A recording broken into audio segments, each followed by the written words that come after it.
কাছে নেন, আগে চিকিৎসা করবো। সুবহানাল্লাহ পড়েন। সুবহানাল্লাহ। আবু জাহেল মহা খুশি যে আমার ভাতিজার চিকিৎসা করবে, ভাতিজা সুস্থ হবে। আবু জাহেল আর রোমের চিকিৎসক নূর নবীর নূরের কদমে, জোরে বলেন না সুবহানাল্লাহ। সুবহানাল্লাহ। রোমের চিকিৎসক গিয়ে বলল, ওগো মুহাম্মদ সাল্লাল্লাহু আলাইহি সাল্লাম, এসেছিলাম হজ করতে, আপনার চাচা আমার হজটাও করতে দিল না। বলল আপনারা নাকি জিনে ধরছে, ওই জিনে নাকি কিছু কথা বলে, এই কথা শুনে মানুষ তার বাপ দাদার ধর্ম ছেড়ে দেয়। তা আমি আপনার চিকিৎসাটা করব, আগে জিনের কথাটা শোনান। এটা কোন পর্যায়ের জিন আগে জানতে হবে। সুবহানাল্লাহ পড়বেন না? সুবহানাল্লাহ।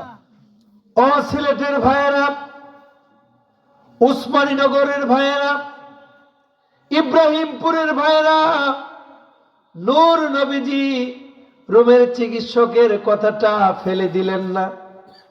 সূরা আহজাব থেকে 2খানা আয়াত তেলাওয়াত শুরু করে দিলেন মধুর কণ্ঠে। পড়া শুরু করলেন, ইয়া আইয়ুহান নাবিয়্যু ইন্না আরসালনাকা শাহিদাও ওয়া মুবাশশিরাও ওয়া নাযীরা ওয়া দাঈয়ান ইলাল্লাহি বিইযনিহি ওয়া সিরাজাম মুনীরা। সুবহানাল্লাহ।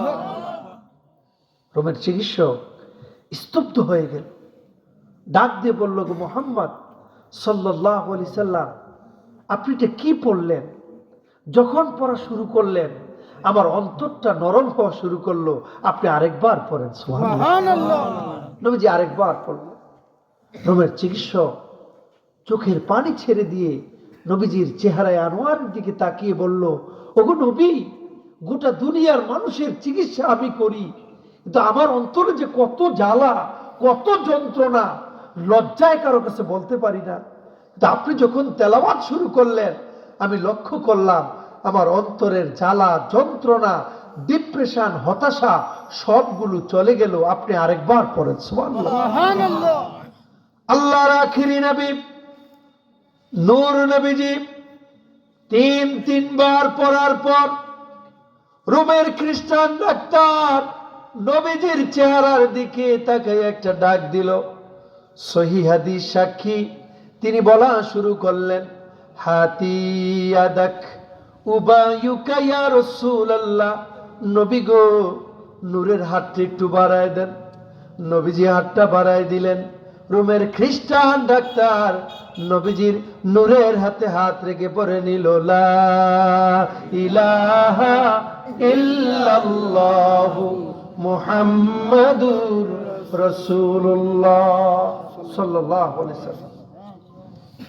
আবু জাহেলের মেজাজ খারাপ, বেটা আনলাম তোমারে আমার ভাতিজা চিকিৎসা করতে, উল্টা আমার ভাতিজা তোমার চিকিৎসা করে দিয়েছে। সুবহানাল্লাহ। সুবহানাল্লাহ। বললো, ভাই তুমি না বলে পৃথিবীর সেরা ডাক্তার, এই ভুলটা তুমি কেমনে করলা? এতদিন আমার